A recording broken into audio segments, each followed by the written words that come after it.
Okay, so dear Dhamma practitioners, be comfortable yourself and relax your body. Keep your back straight, neck head straight in one line and your right palm on your left. So gently close your eyes and bring your attention to this bell sound. And while you're focusing to the sound, mentally relax your body, relax your mind and relax your breathing with your thoughts. So do nothing extra. Just follow the sound, please.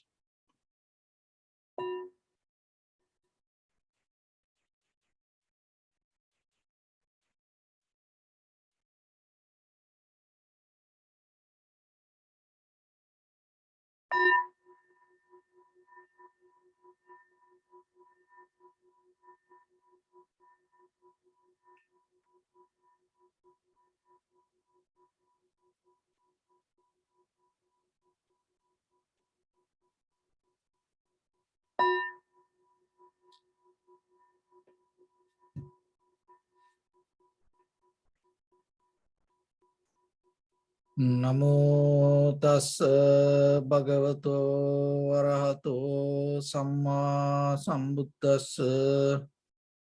Namo tassa bhagavato arahato samma sambuddhassa.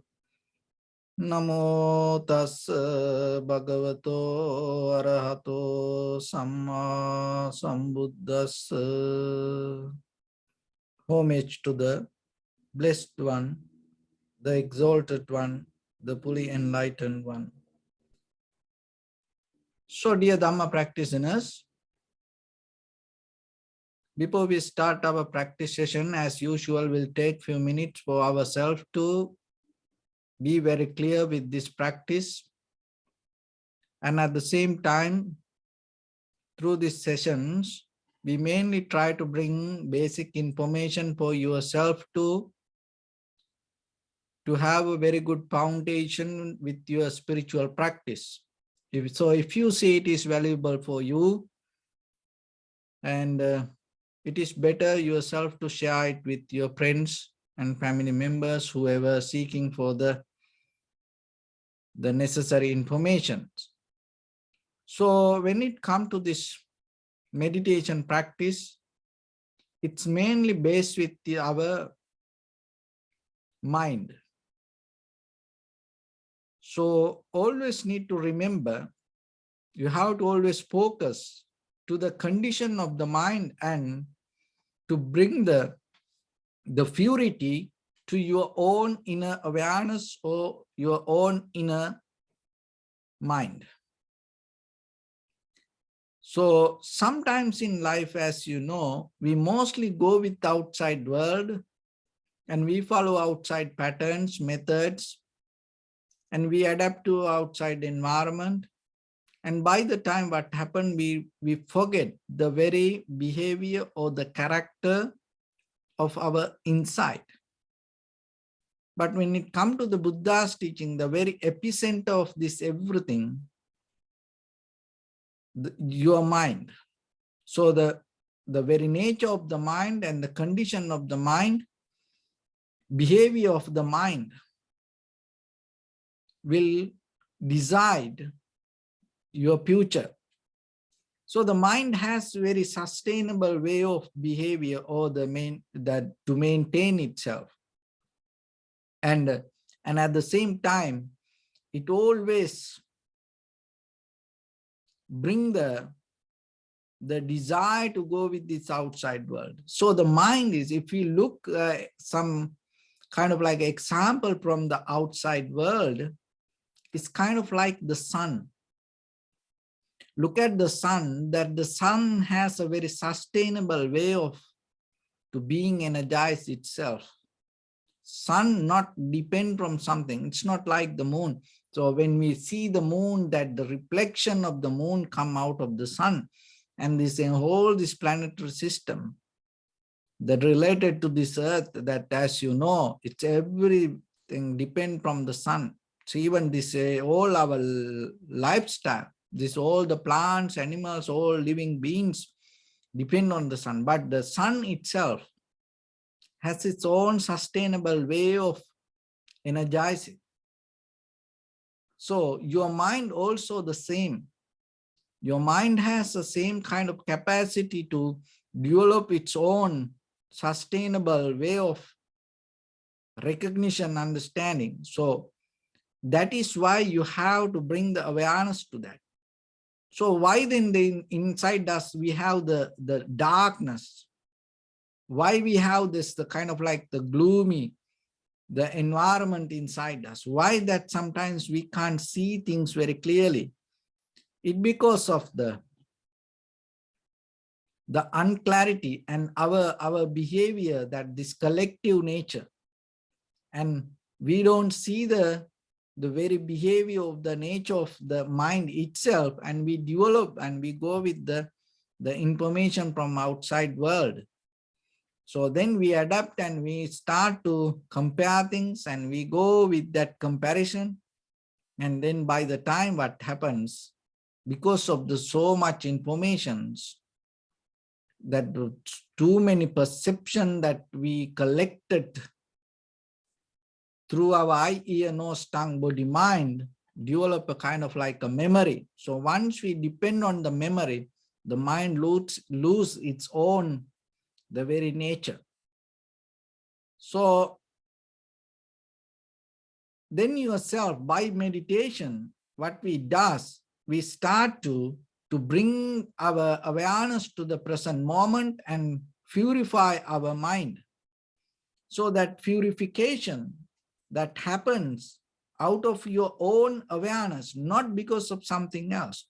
So then you have to understand why you lose the purity, because lack of awareness. That is the reason. Not because the karma or this or that, or not kind of like outside nature. You lose the awareness, that the purity of mind, because of lack of awareness. So when you want to purify the mind, then develop the awareness. So that way you will see. Once you have the awareness, you start to see things as it is. There's the clarity come to you. Once you have the clarity, there's no fear. Once you have the no fear, that you have the very yourself, that your own confidence, that the self-confidence and self-abilities. And then at the same time, it brings the very creativity itself by the mind. And that creativity go out of not by thinking, but that creativity come out of according to the necessary cause and conditions in that environment.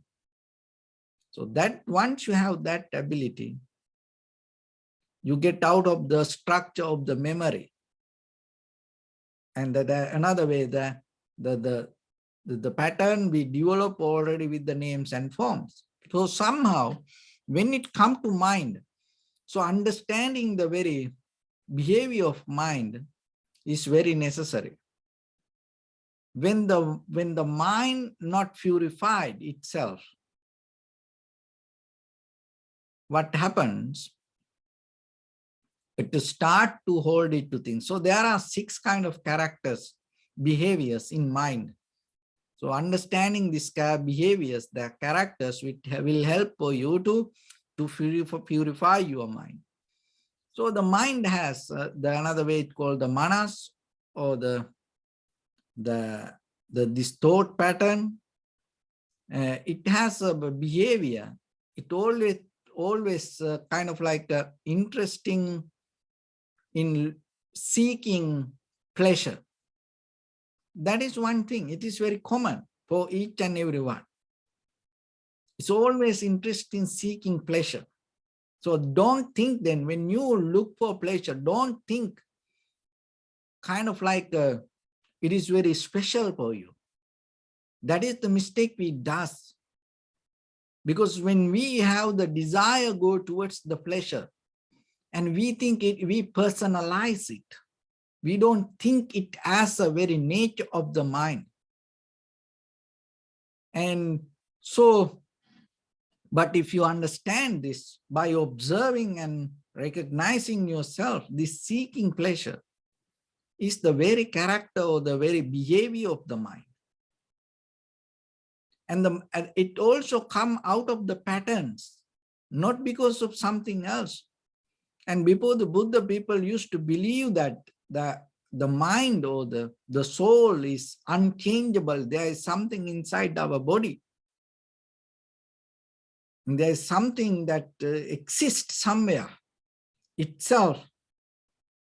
But according to the Buddha's teaching, later they understood and go with the cause and effect. They understood, they saw that there is nothing like that. So yourself also, you can see it. So then when the mind goes towards towards the pleasure, don't personalize. Just see it as the very nature of the mind. And don't try to put an identity on that pleasure, because the very mistake we does, once you put the identity on the top of the nature of the mind, you can't observe it, because you think, oh, it is me. Once you take it as you anymore, you're not going to observe it. So without observation, you can't understand it. And then we get lost in this sensual world. So that is why always remember the very nature of the mind is seeking pleasure. That is one thing. And the second one is it has a very nature always. So you know that the magnet, it always has a nature to receive the iron. It suck the iron. So like that, the very nature of the mind, it's always avoid the suffering. That wherever the suffering, it's avoid, resist. So don't think it is as you. You have to take it as the nature of mind. Don't personalize it. When you don't like something, when there is a kind of like a dislike arise, don't put the identity on the top of you and try to represent it as you. Oh, this is me.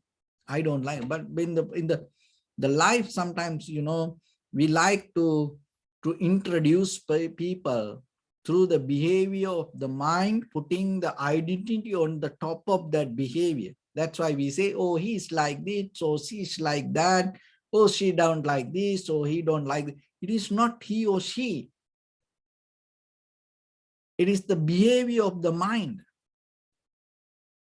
So that is what. So the second one is avoiding suffering. It's always there.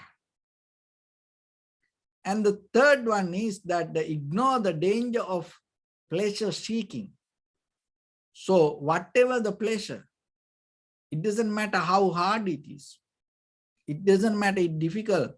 And it's still, the mind try to go towards that. It's ignore whatever the danger. And people ready to die to get the pleasure. And they know they're going to die, but still, still they go towards that. They know they're going to destroy everything, not only themselves sometimes. They know they're going to destroy the whole family, their children's future, because their own personal pleasure, but they don't care about it. They go towards that.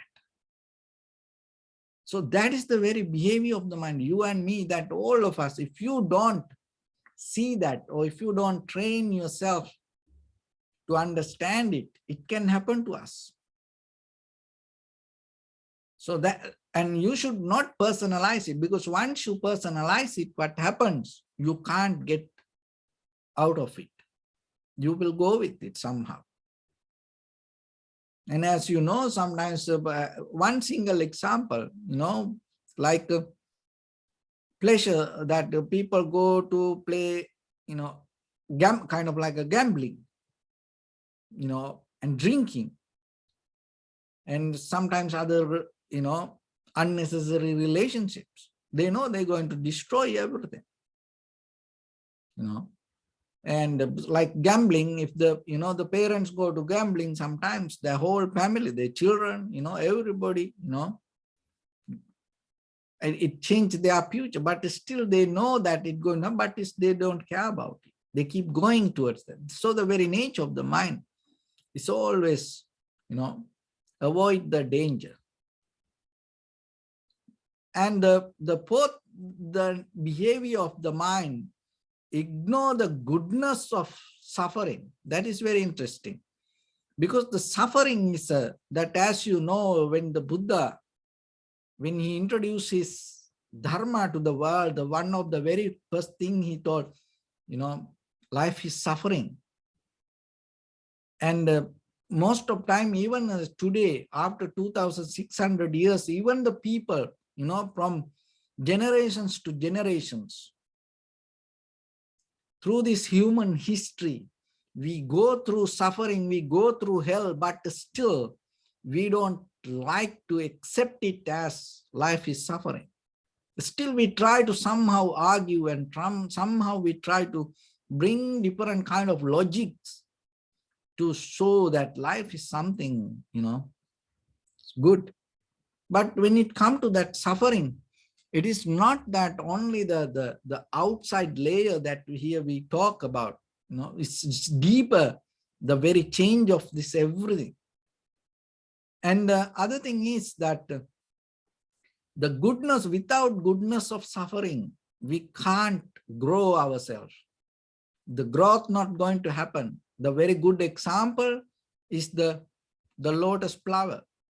So without mud, that lotus flower not going to happen. The very, tile, floor, you can't grow the lotus. The same like if you look back yourself, this suffering push us towards the goodness. But sometimes the mind doesn't see it. Mind ignore that. And always we look for the pleasure, and we don't look for the value of suffering. But as sometimes, like, that parents, maybe you have some experience. If you provide that everything to your children and you make their life is kind of like so comfortable, by the time they misunderstand the life, that doesn't mean you have to give all the suffering to them. But there is something, we can't challenge to the nature of life. That is the thing. We can't cover up. We can't put a tablecloth on the top of, the nature of life.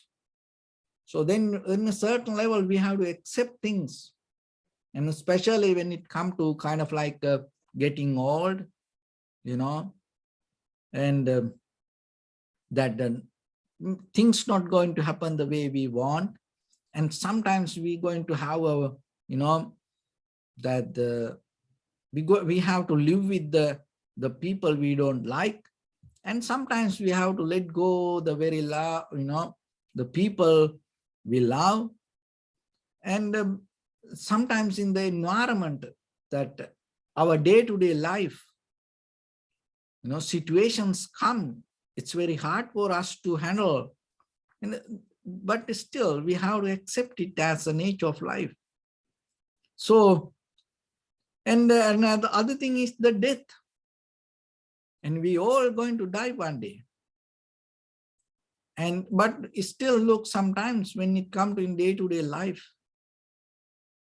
even though we know it's going to happen, even though we know it happened to each and everyone, we look it in a different way. We think, oh, I can maintain it. I can do something, Oh, I can overtake it, kind of like that way. So this acceptance is suffering, is allow you to become more better person deeply. It allow you to get out of your egocentric, self-centered mind.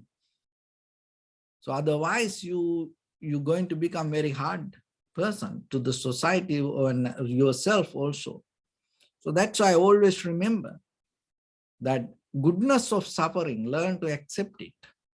And even in your conventional life in day-to-day, with the activities that whatever you go through, and we all go through the hell, but end of the hell that that there's a heaven. So like that, if you don't go through hard time in your life, you can't grow.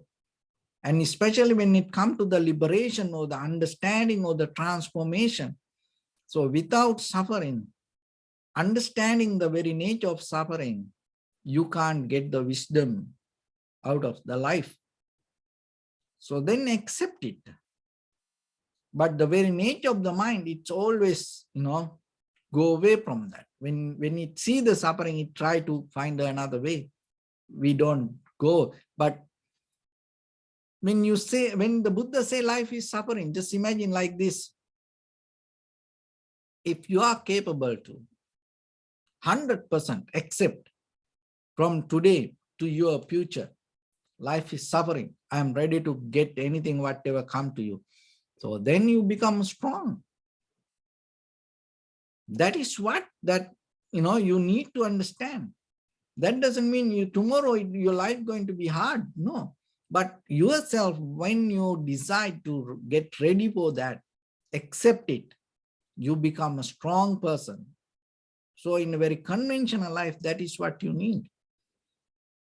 Because otherwise you always look for the help, go behind people and try to find the shortcuts. End of the day, it doesn't work. So that's why the Buddha said, 2,600 years ago. And from that day to today, all the enlightened masters, most of people, everyone, wise people, everybody talk about this life. And no one told that, no, it's not like that. Life is something, So then we all know when we look at our human history, how the life can, go through and what are the situations it can go through. So accept it. Be ready for that. Don't be kind of like a zombie. Okay, it doesn't work. The very reality of life, it is a kind of like it's kind of like a practice point of view. You can take it as a kind of like a challenge, because when you have a challenge, you always ready for that. So like that, remember yourself, accept life as suffering and be ready to suffer anything. And then you become, strong. And kind of like, remember, don't dream to be in the heaven, and always remember, each and every cell get ready to be in the hell. Then the very next day, you will be in front of the heaven. So that's how you have to get ready for the life. So it make you, but the very nature of the mind, remember, it's don't like it. But the worst thing can happen to all of us. Maybe it's on the way for us. So get ready. In that way. So another, the fifth one is the mind is always ignore the law of moderation. It don't like to change things. It's always, as you know, the moderation will take you to transformation, make you a better person. But mind always follow the pattern and the method. It always try to do whatever you did yesterday. Just imagine, forget about the spiritual practice. Just in your day-to-day life, with whatever the things that you keep doing, your food, your sleeping, your day-to-day activities, just look everything. It's very hard for you to change. It's very hard for you to adapt and try. It's very hard for you to become better. So moderation doesn't mean you go down. No, moderation, it's always help you to become better. And the very good example, within this 10, 20 years, that how this consumer product and all these machines and technology, that the develop, it's give us a very good lesson for us. And we have no choice. We have to moderate, ourselves to adapt. We have to adapt to that. So that is something very good. But the thing is, we do it with the outside things. when it comes to our inner behavior with our inner mind, we don't do it. And we see the very result of that moderation. Look with, especially with this, this corona situation in this last 2 years, look how the people adapt and moderate everything, change everything. And it make them to move forward and become more and successful with the situations.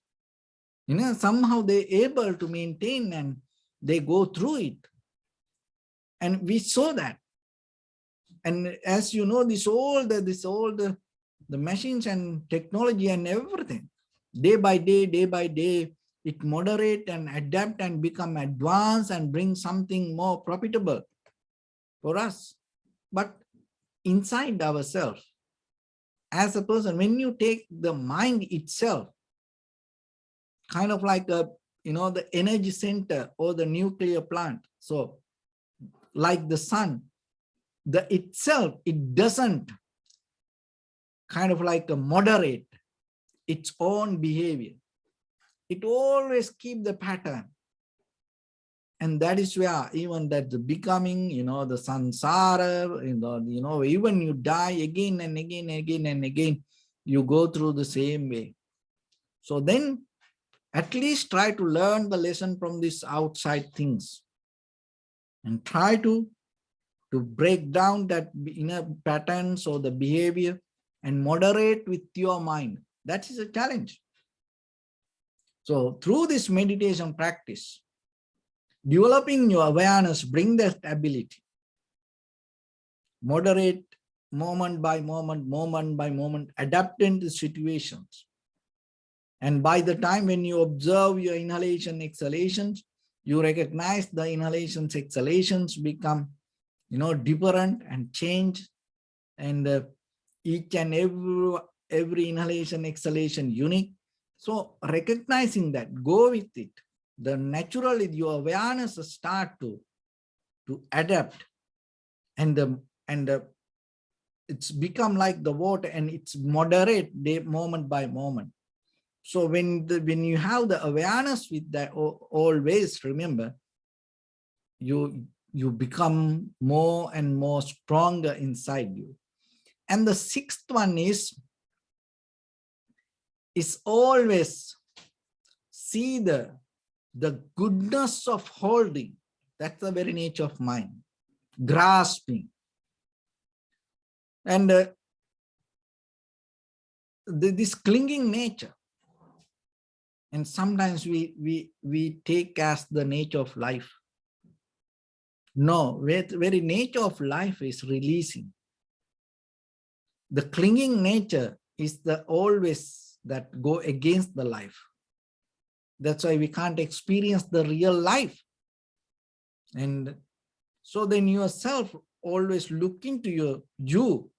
And when the situations come to grasp or hold, don't take it as you. Don't put the identity on the top of it. Always remember, that is the very behavior of the mind. It is equal to all and each human being. So don't personalize. And one thing is that when it comes to liberation, when it comes to wisdom, one thing that happens is releasing. So in day-to-day life, remember that if you feel heavy physically, that heaviness bring the unrest to your body. That heaviness is a very sign to know yourself, you are holding something. Maybe physically you feel heavy, so that's mean mentally you hold something. So relaxing is come out of the releasing. If you can't release mentally, you can't be relaxed. So remember that. If you want to be relaxed, learn to release. So what you need to release? Look into yourself. It's different person to person, because I don't know what you hold. why you hold on like that. But somehow if you feel heavy, and remember that physical heaviness come out of mental stability, that unbalance. So through meditation, once you come to the present moment and in tranquility state, one thing that you feel is this calmness, this relax, this softness of your very being itself. So it shifts your mind. So then according to that, remember, I'll bring some key points for yourself in day-to-day life to practice. Even you can apply it to your conventional life, but you should not addicted to that. You have to do it very mindful way. You know, there are a lot of people use it in a different methods to do. So according to the heaviness of your body, the what you feel to your mind going to be different. So then just imagine you lying down on your bed or couch or in a chair, and you mentally you relax yourself, and that mental relaxedness, the physical relaxedness will help you to uplift your awareness to a certain level. And by the time what happens, your brain waves start to tune to different level. So then itself, it has ability to get connect with a different kind of vibration. So that vibration will shift your whole very being, and you become a completely different person. And people use it for different things. As example, just imagine that you want to create something very brand new for the world. So you lie down and you detach from everything. You completely mentally relax. Let your whole body weight go down and you completely relax, and you slowly start to focus to your mind and start to tune to the visualizing something that whatever you want to bring. So in that way, what happened to this mind? When the body start to calm down and relax, when the mind start to shift, that what you see, what you understand going to change. But in day-to-day life, we don't use it for ourselves. That's the thing. So then when you have to discuss something, if you are the physically heavy, if you feel that heavy, don't go to talk to that. You may not going to become successful in that conversation. So then what you need to do, go for a walk. And to reduce the heaviness, at least you have to put 45-minute physical activities, continue non-stop. If you walk for 45 minutes. If you work out for 45 minutes. Exercise, do something exercise, do it for 45 minutes. So by the 45-minute circle of this structure, what will happen? It start to get. So then you get shower and clean yourself and relax and drink enough water and lying down in a bed or chair or couch and start to release yourself, settle down. And then you will see your mind will shift to a different level. The way you think, the way you see things going to become different. So and even you have exam to do, you have to do a project, you have to get to some kind of activities to done. So start to do that and you will see how you get the benefit out of it. But for the meditation, it doesn't work like that. That's the thing. It's important for that. But the very best thing for us, and you come to the posture, you settle down, and you develop the awareness, settling down with the present moment. That is the highest. That is the king of relaxing the body and mind both. So that physical practice will help you as a practitioner, as a beginner, maybe, but you need some kind of, result physically, because suddenly maybe you can't go to the mental practice for most of us, because in day-to-day life, we go like a roller coaster and we have very busy lifestyle. So then maybe suddenly if you close your eyes and if you don't have enough practice, you can't get into that. So that's why in case, if you want to do something like that, try it physically, it works. There are a lot of methods, they introduce in different names. Even there are religions.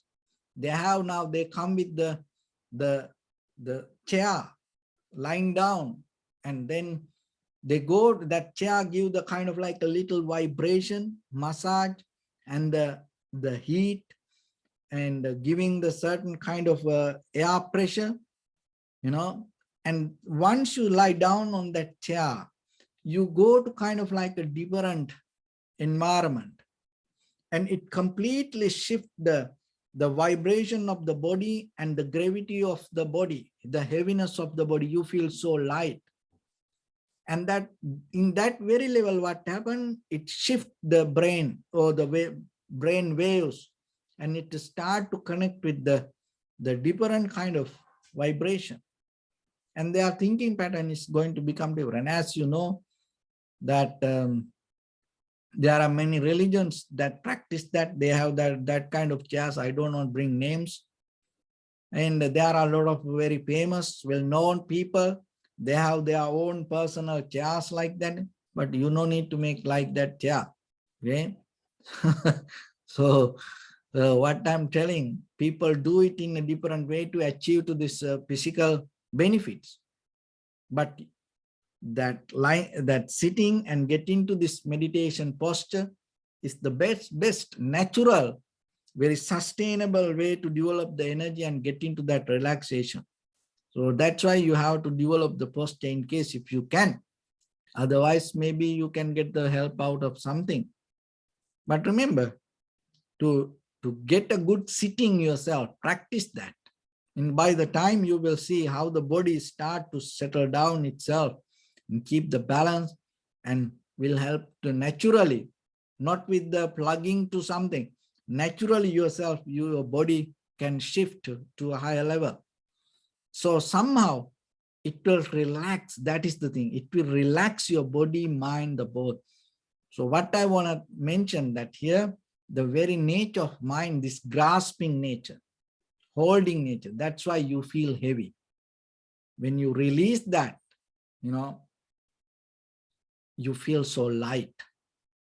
The feeling light, feeling comfortable is the very key of transformation. That is the very beginning of this most of the drugs. And as you know, this ayahuasca or kind of like many other drugs people introduce to feel this lightness.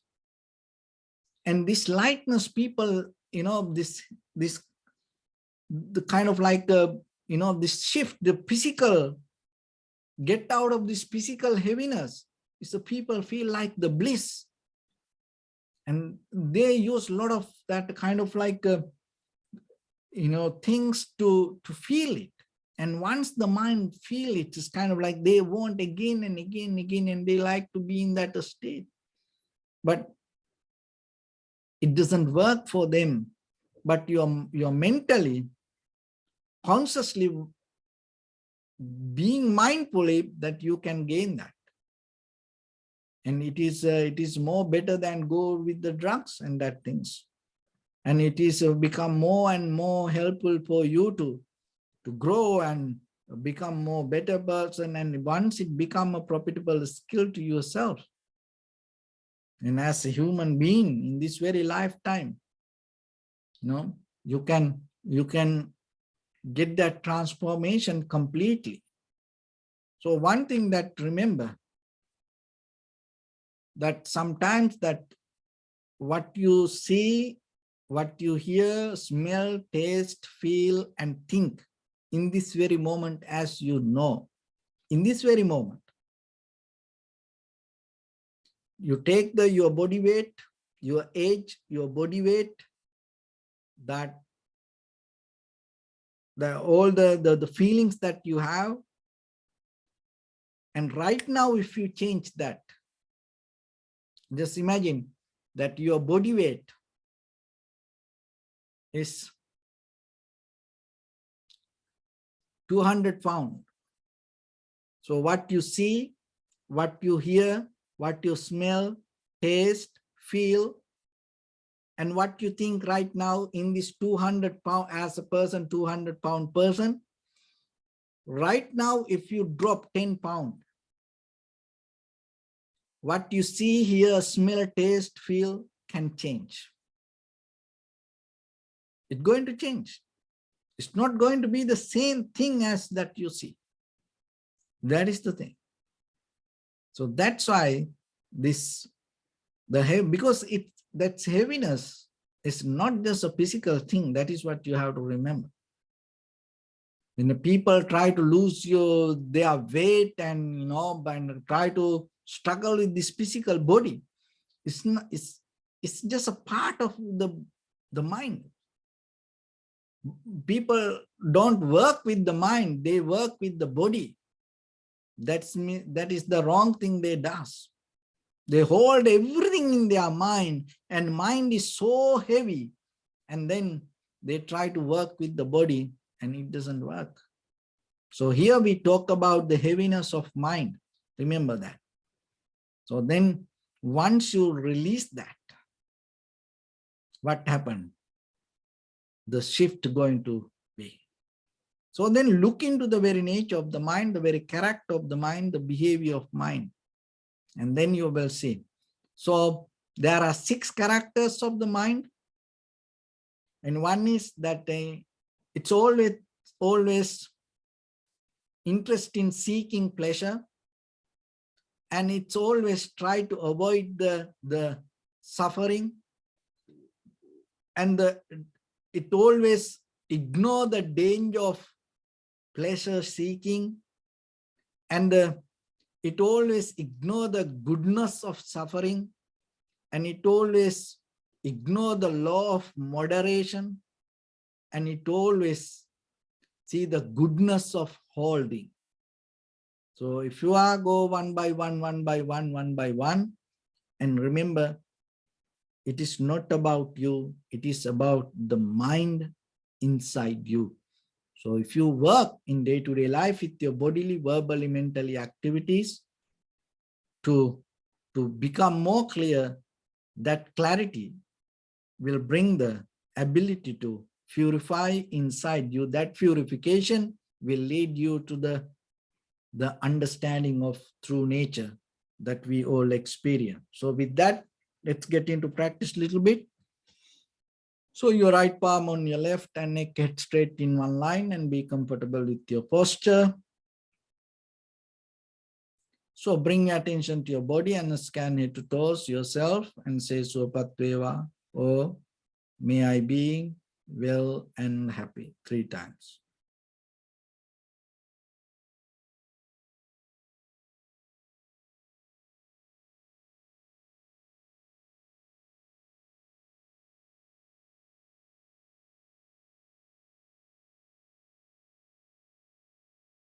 And take a moment and think. We gathered here in this moment to practice this ancient meditation technique.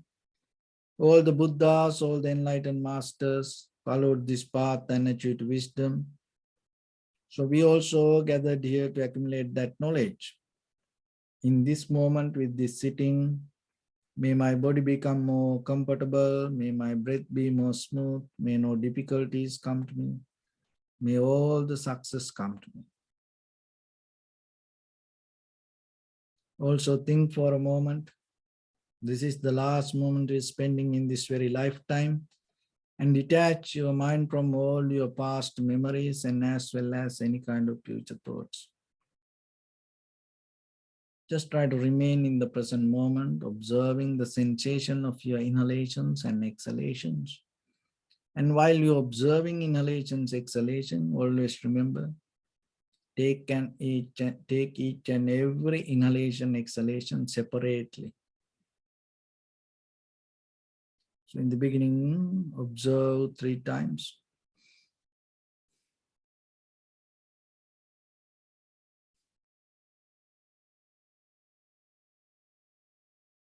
And allow it to happen itself. To the sensation, recognize it, do nothing extra.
Bring your attention to your body, please. Observe your posture.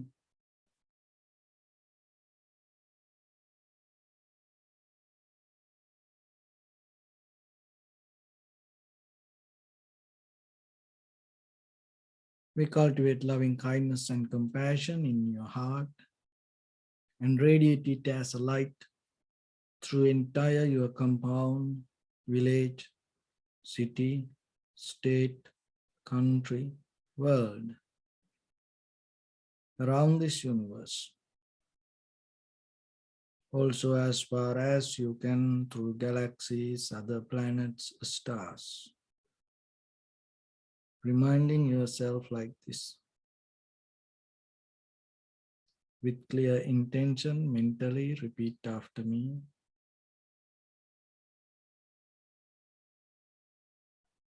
May all living beings in this universe be well and happy.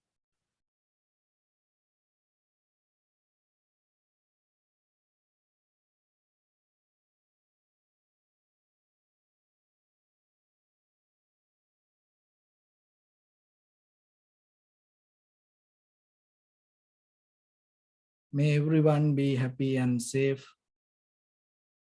and may their hearts be filled with joy.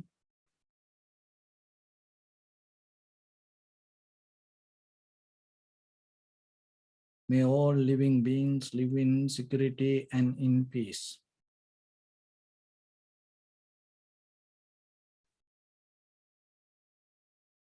Beings who are frail or strong, tall or short, big or small, visible or not visible, near or far away, already born or yet to be born. May all of them dwell in perfect tranquility.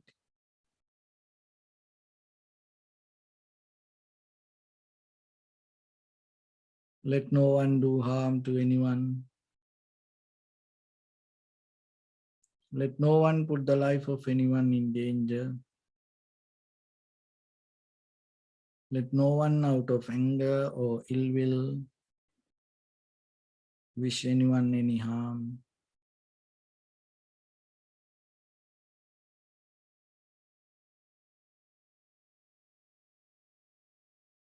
Expand the loving kindness and compassion beginning from your heart. Forward. Visualize yourself and send it as a light.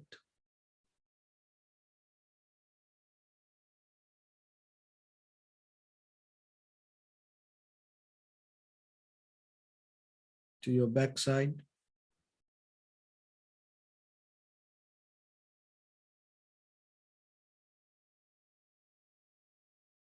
To your left side.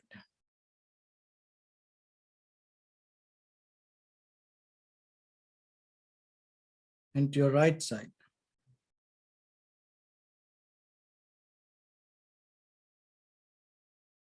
Downward.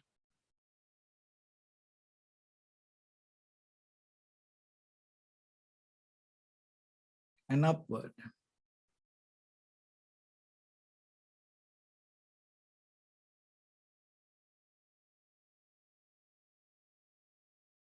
To all 6 directions at once.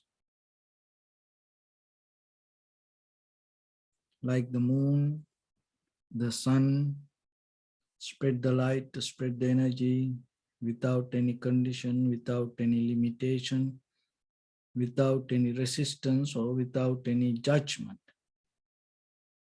Let your heart to shine with the loving kindness and compassion from the bottom of it with the maximum effort to the highest. Wishing yourself, may all living beings in this universe be well and happy.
Say sadhu, sadhu, sadhu.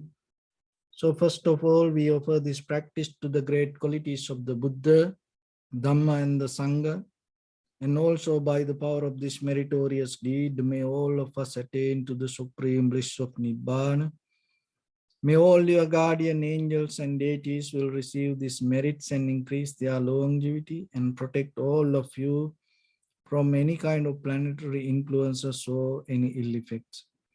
Ittavata-cha-mi sampadam punya sampadam sabbe deva anumodantu sabba sampatti siddhya sabbe bhuta anumodantu sabba sampatti siddhya sabbe satta anumodantu sabba sampatti siddhya imaya dhammanu dhamma patipattiya buddham pujemi dhammam pujemi sangham pujemi Addaya imaya patipattiya jati jara vyadhi maranam ha paribunjisami idamme punya kammang asavakkaya vang hotu sabba dukkha pamunchatu. Bless you.